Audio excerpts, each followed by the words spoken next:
is Philippine Coast There was a ballot that was rejected first. Live mula sa GMA Network Center, ito ang 24 Oras. Magandang gabi po, Luzon, Visayas at Mindanao. Hinihinalang ghost projects ang ilang proyekto kontra baha. Tugon niya ng DPWH nang tanungin sa pagdinig ng Senate Blue Ribbon Committee kanina. Partikular na inusisa ang contractor na Wow Builders na may hawak sa mahigit 80 proyekto sa Bulacan. Nakakuha rin ng bilyong pisong mga kontrata ang ilang kumpanya kahit mababa ang kapital. 8 naman sa 15 pinakamalalaking contractor sa flood control projects ang no-show sa pagdinig kahit inimbitahan. Ang hakbang sa kanila ng komite sa live na pagtutok ni Mav Gonzalez. Mav. Mel, Emil, Vicky, yan nga binanggit nyo na 8 pinakamalalaking contractor ng flood control projects ay isasabpina na ng Senate Blue Ribbon Committee matapos hindi dumalos sa pagdinig kanina.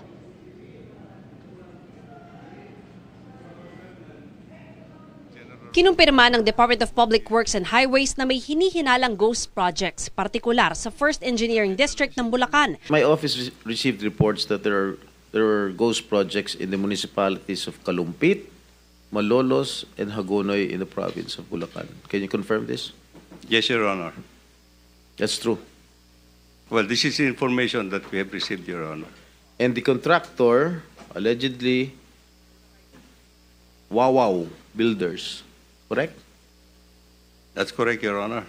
Sa pagdinig ng Senate Blue Ribbon Committee kanina, ukol sa mga umano'y anomalya sa flood control projects, sabi ng DPWH, mula 2022 hanggang 2025, 85 projects na nagkakahalaga ng 5.91 billion pesos ang nakuha ng Wow Builders sa Bulacan. Sa buong bansa, 9 billion pesos ang kontrata ng Wawaw. Iniimbestigahan daw ito ngayon ng DPWH, pero nirelieve na ni Secretary Manny Bonoan ang buong District Engineering Office.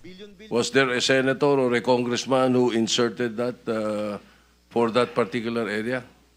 Well, we'll just have to find out, Your Honor. Walang dumalo mula sa Wow Builders sa pagdinig. Inamin naman ni Bonoan na may ghost project sa nakaraang 2 taon. Kung nakalagay doon completed tapos ghost, di lahat nung nag-report hanggang doon sa USEC. I'm not saying involved yung USEC.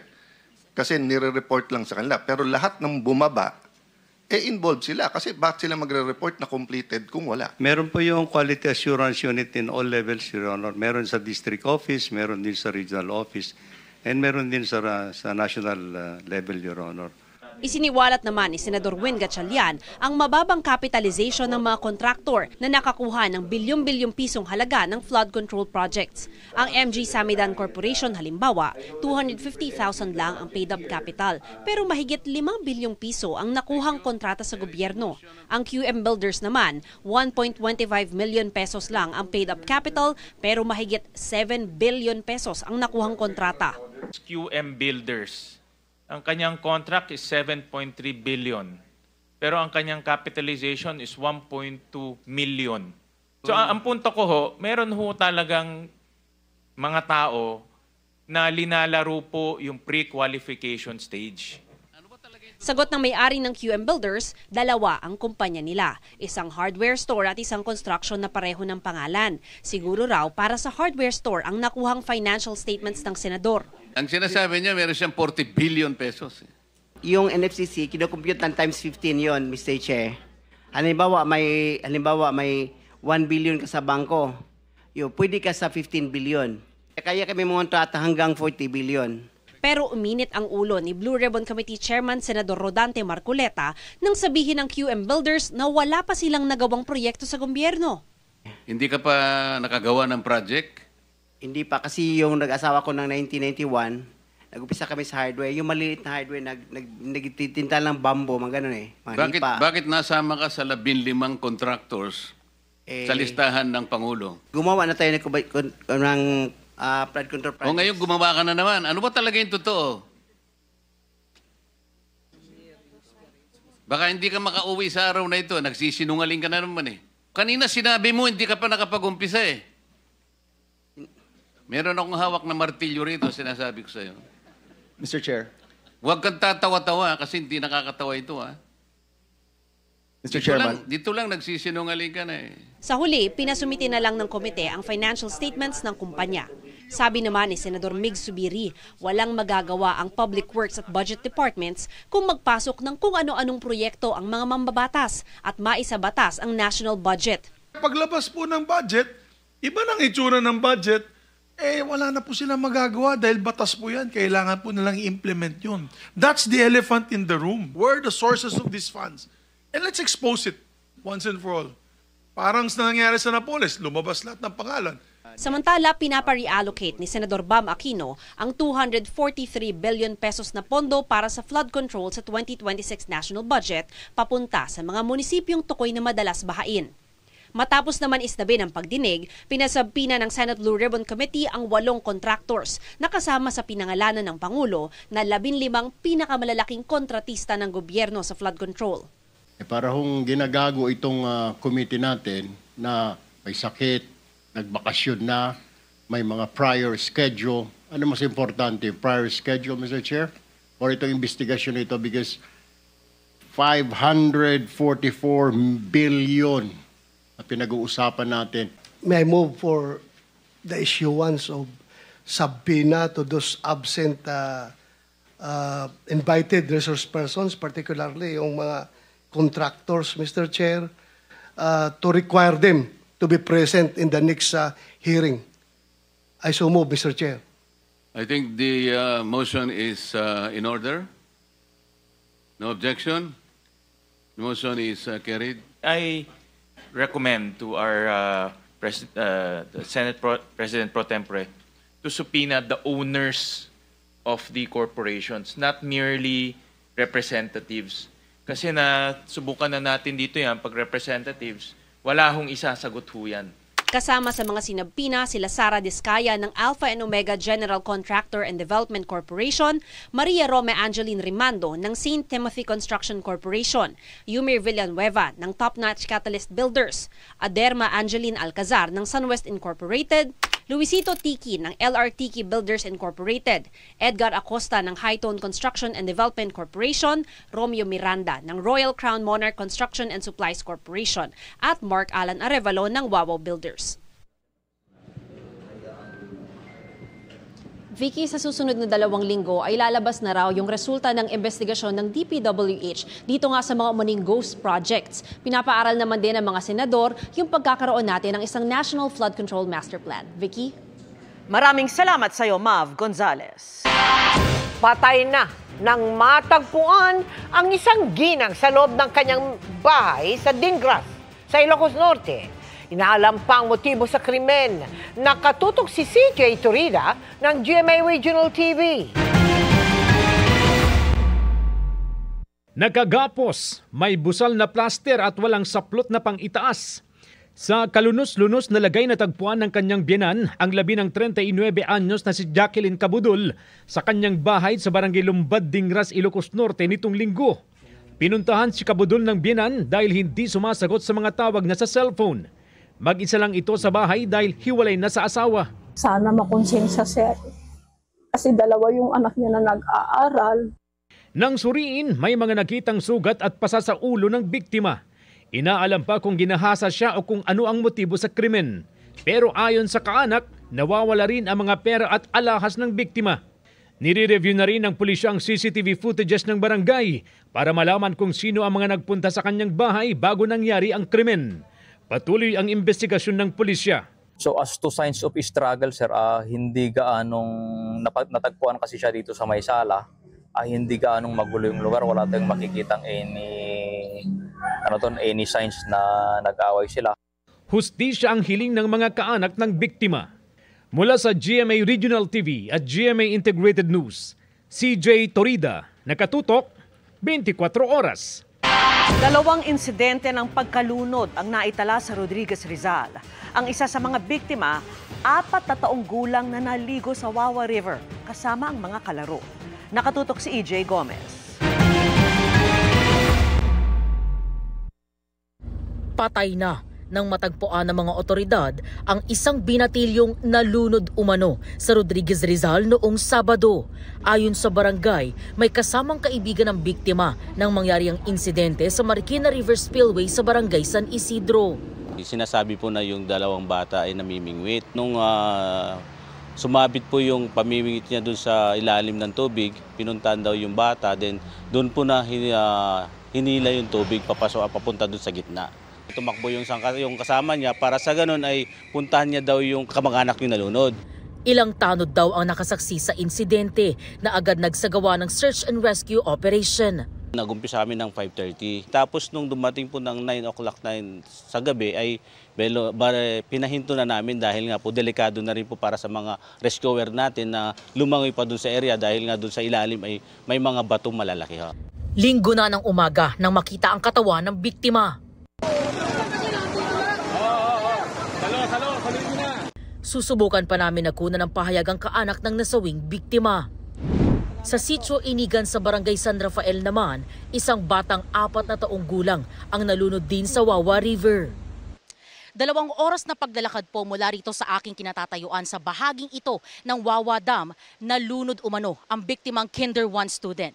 Sa investigasyon ng pulisya, alas 11:30 ng umaga nitong linggo nang maligo ang biktima kasama ang 2 niyang kalaro. Isang saksi ang nagsabing pumunta pa raw sa kanilang bahay ang mga bata bago magtungo rito sa ilog. Ilang oras ang lumipas, 2 bata na lang daw ang bumalik. Tumagal daw ng 1 oras bago matagpuan ang bata ayon sa barangay. Dead on arrival ang biktima sa ospital. Sisikapin pa naming kunan ng pahayag ang kaanak ng biktima. Para sa GMA Integrated News, EJ Gomez, nakatutok, 24 oras. Sinampakan na ng reklamo ang lalaking nahulikam sa Caloocan habang sinasaktan ang anak ng kanyang girlfriend. Pero ang ina ng bata, gustong iatras ang reklamo laban sa nobyo at sa halipay kasuhan ang kapatid na nag-post ng video. Nakatutok si Jonathan Andal. Exclusive! Hawak kamay ang magtsuhing ito nang dumulog sa piskalya sa Caloocan. Sinampahan na nila ng reklamong child abuse ang lalaking nahulikam na nanakit sa biktimang 6 na taong gulang lang, ang suspect boyfriend ng nanay ng bata. Pero sabi ng nanay na nagtatrabaho abroad, iaatras niya ang reklamo laban sa boyfriend. Sa halip ang kanyang irereklamo ay ang isa pa niyang kapatid na nag-post online ng video ng pang-aabuso sa kanyang anak. Sobrang stress ko po dito doon. Dahil sa ginawa sa mga post po ng kapatid ko na yun. Iaatras ko ho yung kaso ng jowa ko, sir. Kasi binastos na rin ho ako sa social media. Sirang-sira na rin ho ako. So pag uwi ko ho, ang kakasuhan ko yung kapatid ko. Sobra ho yung paninirang ginawa sa akin sa social media ho, sir. Kasi ho, hindi ko ho sinabing i-post yung video ng anak ko, sir. Dahil iniingatan ko yung privacy ng anak ko. Kaya ko po na i-post yung video for awareness po para mabigyan ng hustisya yung sa pamangkin ko. Kwento ng ina ng biktima, gusto niya talagang panagutin ang boyfriend noong hindi pa ipinopost ng kapatid ang video. Yung sa sinabi po ng kapatid ko na wala akong balak kasuhan, sir, yung boyfriend ko. Sir, hindi ho totoo yun. Sabi ko ho talaga sa boyfriend ko, mahal kita pero dapat panugutan mo yung kaso. Actually, sir, 2 beses ko ho siyang pinapunta sa DSWD ho at saka sa police ho kahapon. Hindi ko talaga siya dinampot at wala pa pong file. Inakusahan din niya ang kapatid ng pananakit sa kanyang anak nung nasa poder niya ito, kaya ito ay pinagkatiwala sa boyfriend. Batay yan sa kwento ng huli. Nagsumbong ho sa akin yung jowa ko na bakit maraming kurot. Sobrang dahil may mga pekla to. Sabi ho ng anak ko, kinukurot daw ho nila ho doon. Yung nanay ko, ng mga yung mga tita niya ho. Lang din ho ng jowa ko. Sinaktan naman ho yung anak ko. Ginawa din niya yung ginagawa ho ng pamilya ko. Itinanggihan ng tiyahin ng bata na nagpost ng video. Hindi lalaki ng ganyang kalulusog yung anak niya kung sinasaktan dito. At wala po siyang napatunayang pasadyan kahit iharap po sa kanya yung barangay ng 175 na nagharap-harap kami bago makuha yung bata ng lalaki. Sinabihan ko pa yung nanay, ipamedical mo kung meron ka nakuwang pasa. Tsaka in-interview yung mga bata mismo. Hindi kami kaharap. Sa Nobyembre, uuwian niya ang ina ng bata para kunin ito at 3 iba pang anak sa mga kapatid. Pero nanindigan ng tiyahin. Hindi namin pwedeng ibigay kasi baka pag nakuha niya, ipapasa na naman niya sa kung sino-sinong tao ibibigay niya sa hindi ka mag-anak, hindi ka dugo. Kung kakasuhan niya ako, lalaban din po. Sabi ng Caloocan City Social Welfare Department, sila na lang ang kukuha sa kustodiya ng bata kung mapatunayan sa investigasyon na walang kakayahan ang nanay na alagaan ang anak at kung totoong sinasaktan din ng bata sa poder ng tiyahin. Pero kung wala pa tayong evidence, no, na talagang sinasaktan, status quo tayo. Doon muna yan sa tiyahin. Para sa GMA Integrated News, Jonathan Andal, nakatutok, 24 oras. Ipinababasura ng kampo ni Vice President Sara Duterte sa Supreme Court ang inihaing motion for reconsideration ng Kamara para matuloy ang impeachment case laban sa kanya. Nakatutok si Salima Refran. Kinumpirma ng abogado ni Vice President Sara Duterte na naghain na sila ng komento sa motion for reconsideration ng Kamara sa Supreme Court. Pagtutol ito sa nais ng Kamara na baligtarin ang deklarasyong null and void ng impeachment complaint laban sa bise. Sa 27 pahinang komento na sinumite sa Korte Suprema at nakapost sa website ng SC, hiniling ng bise na ibasura ang motion for reconsideration ng Kamara dahil sa kawalan ng merito. Ayon sa kampo ng bise, walang kinakailangang factual correction sa desisyon dahil nakasandal ito sa katotohanan. Mga diversion o paglilihis lamang daw ang mga ito sa tunay na rason ng desisyon. Gate ng kampo ng bise, nag-commit ng grave abuse of discretion ng Kamara at sadyang binaliwala ang mga inilatag ng konstitusyon na mga limitasyon sa kapangyarihan nito na mag-impeach. Si Vice President Sara Duterte nagpunta sa Kuwait kung saan binisita niya ang Filipino community doon. Ayon sa bise, kwenesyon ng kampo ng ama niyang si dating Pangulong Rodrigo Duterte ang jurisdiksyon ng International Criminal Court o ICC sa kaso. Nabanggit din niya ang hiling na interim release ng kampo ng ama o ang pansamantalang paglaya habang dinidinig ang kinakaharap niyang kaso. Ayon sa bise, sinabi ng kanyang ama na hindi naman daw niya tatakasan ang kaso sakaling mapagbigyan ang interim release. Para sa GMA Integrated News, Salima Refran, nakatutok 24 oras. Isinuko sa PDEA ang ilang piraso ng sigarilyong tuklaw na nagdulot ng pangingisay sa ilang humithit. Binabantayan na rin ang bentahan niyan online at nakatutok si June Veneracion, exclusive. Maliban sa kakaibang kulay, parang ordinaryong sigarilyo lang ang itsura ng tuklaw, ang pinag-uusapang black cigarette mula Vietnam. Pero wag basta hihit-hit. Tulad ng ginawa ng 3 kabataang ito sa Palawan at ng isang pinahitit sa Taguig City. Ang huli, nangisay, nagsisigaw, umiiyak at biglang nagwala. Ang mga ipinakitang sample ng Philippine Drug Enforcement Agency o PDEA, isinuko umano ng mga di nagpakilalang lalaki dala ng takot. Kung saan lang nakuha, iba-iba yung mga nababanggito nila. Well, yung mga iba may sabi, nakukuha nila online. Yung iba, bigay daw ng mga kaibigan. So, lahat ng mga ito, binabacktrack investigation po natin. Sa lab test, nagpositibo rin ang mga ito sa synthetic cannabinoid, tulad ng nakita sa mga hinit-hit ng mga naunang biktima. Kung mahina-hina yung katawan ng tao, that could eventually lead to death. May mga minomonitor na internet site ang PDEA kung saan lantaran umano ang bentahan ng tuklaw. Nangangalap muna sila ng ebidensya bago magsagawa ng buy-bust operation. Yan yung kailangan din bantayan ng mga courier services na baka magamit din ho sila for illicit activities. Para sa GMA Integrated News, June Veneracion, nakatutok, 24 oras. Hinabol man ang barko ng Pilipinas bago ang banggaan ng 2 barko ng China sa Baho de Masinloc. Hindi pa rin magpapadala roon ng warship ang Philippine Navy. Ayon sa National Maritime Council, ang insidente pag-uusapan sa susunod na bilateral consultation mechanism ng Pilipinas at China. Nakatutok si Chino Caston. Nitong August 17, magkakasamang naglayag malapit sa Lubang Island sa Mindoro ang mga warship ng Pilipinas, Australia at Canada. Bahagi ito ng Philippine-Australia Alon Military Exercises na magpapatibay ng interoperability o kakayahang magsanib puwersa ng magkakaalyadong bansa. Ito ang pang-12 joint sail ng Pilipinas at mga kaalyadong bansa sa karagatan mula 2023. Naniniwala ang Philippine Navy na mabisang pangkontra sa panggigipit ng China ang mga joint sale sa karagatan. The presence of foreign warships and aircraft, foreign forces a change or results to a slight change in their actions. We notice that there are no coercive and aggressive actions each time there are foreign warships in our maritime domain. Nangyari ang joint sale isang linggo matapos ang banggaan ng Chinese warship at Coast Guard vessel habang hinahabol ang BRP Suluan sa Baho de Masinloc. Ayon sa Department of Foreign Affairs, kasama ang pinakahuling insidente sa Baho de Masinloc sa mga tatalakayin ng Pilipinas at China sa darating na bilateral consultation mechanism kung saan host ang bansa sa taong ito. The issues on the bilateral is always discussing everything on the South China Sea. And this is the mechanism that really works because we are the channel of communication. Dagdag naman ng Philippine Navy, patuloy itong magpapatrolya sa buong EEZ ng bansa, pati na ang Baho de Masinloc. Pero nang tanungin kung panahon na nga bang makialam ang Philippine Navy sa panggigipit ng China, the premise itself is speculative in nature.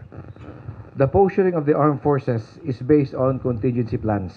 So, in between that, the details of that, we leave it up to the unified commander. But your AFP will always be there to render assistance when needed, if needed. Ang isang security analyst nag-aalala sa posibleng ganti ng China. They have to show that you cannot just get away causing China to lose face. There will be consequences. Yung nakitang Chinese Coast Guard vessel doon sa mouth ng Manila Bay. I heard the Chinese Coast Guard is planning to conduct yung patrol just within our 12 nautical miles territorial waters. May lumalabas ngayon na in order yata yung Chinese Coast Guard to see to it that they will ensure that our Coast Guard could never leave the 12 nautical territorial waters. Kahapon, sinabi ng National Maritime Council na hindi ipadadala ang mga warship ng Philippine Navy para samahan ng mga PCG at BFAR missions sa Baho de Masinloc. Napakaliwanag ng direktibo nating Pangulo. Hindi tayo magpo-provoke kasi we do not know what will happen if two Navy vessels are there. Kasi doon pwede mangyari miscalculation, misjudgment. Hindi naman nasasabi dahil hindi tayo na-deploy doon na naduduwag tayo, hindi. We are just being prudent, we're just being practical. And we do not want this a situation to escalate, and if ever it escalates, it is not to the best interest of our country.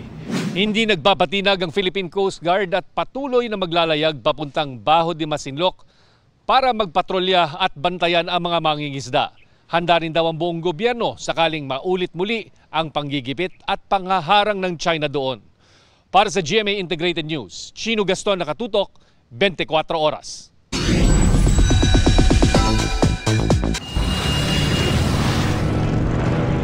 Petris, anong gagawin mo?